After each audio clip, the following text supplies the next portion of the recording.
Vic, you obviously had your struggles the last 3 games. Anything in particular lead to this kind of performance tonight?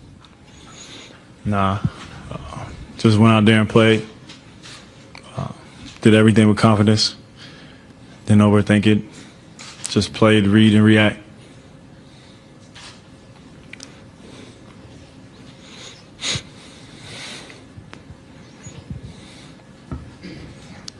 Vic, the Cavs seem to trap you, double team you most of the series, but tonight that didn't seem to be the case. What were they doing differently, or what were you able to do differently tonight to be able to get the open looks that you were getting? Just try to mix it up.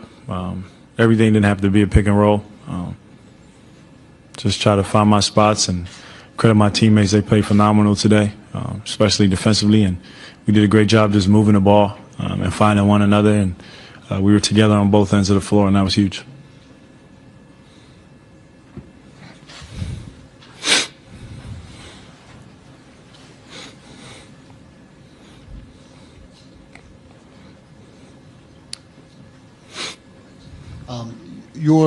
Your last possession in Game 5, the play at the rim, there are players who might have felt aggrieved by that, the way that play went against them.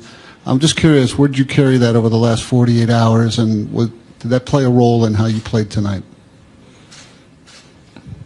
No, I don't think so. You just live and you learn. And I learned a lot from that play in that game, and just try to better myself from one day to the next, one game to the next, and get over it. You can't really go back and change that situation or that game or that play, and you just got to move on and continue to keep growing and getting better. And that's what I'm focused on, is this team and improving myself so I can help this team win.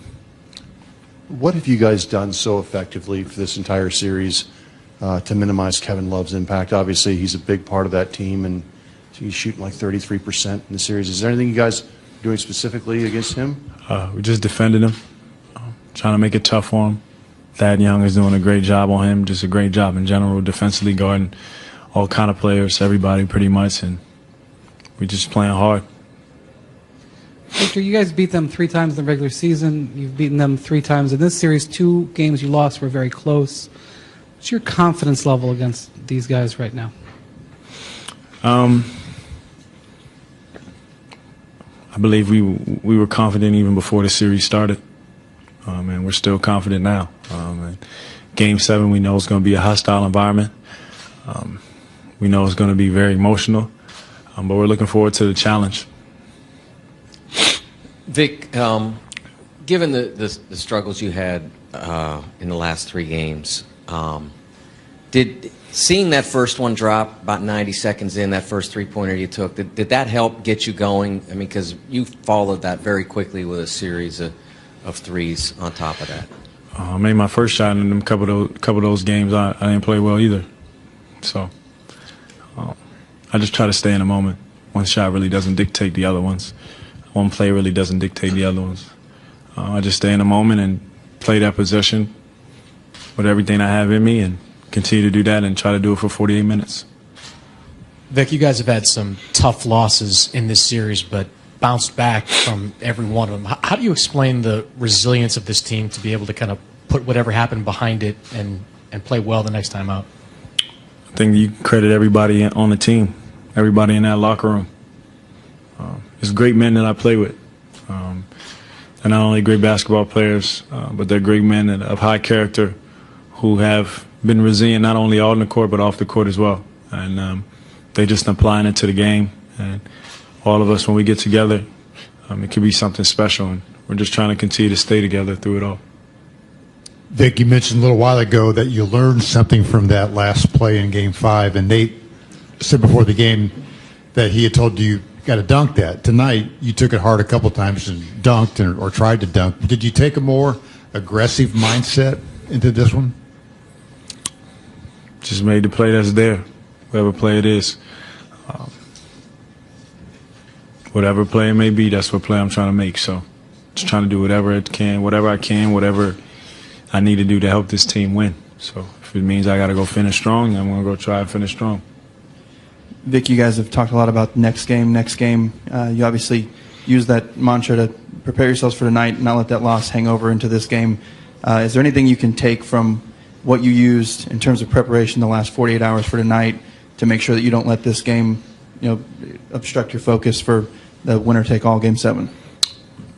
I don't necessarily think it will obstruct our focus. I think we can learn some things, obviously, from this game. We know it's going to be a tough environment. It's going to be a tough game. But we did a lot of good things tonight that we can apply to the game on Sunday. So they're going to make adjustments. We got to be ready for those as well. But we all know it's a Game 7 in Cleveland. We all know that this game's over. It means absolutely nothing right now, and that's what we're all focused on. Vic, a bunch of us saw you break out some dance moves at practice in L.A. for All-Star. How do you rate Lance Stevenson's dance moves tonight? How do I rate him? Best is 1 out of 10, 10 being the most. 10 every time. He's very creative. You guys had, I think, a 10-point lead at halftime. You had a good half. But what allowed you guys to really extend it in those first 4 or 5 minutes of the third quarter? Because that really seemed to, they never really seemed to recover from that. I think defensively, we were really good, and we're gonna have to do that on Sunday for 48 minutes. It's gonna be a dogfight. We know they're gonna be ready, and we have to be too. Thank you guys.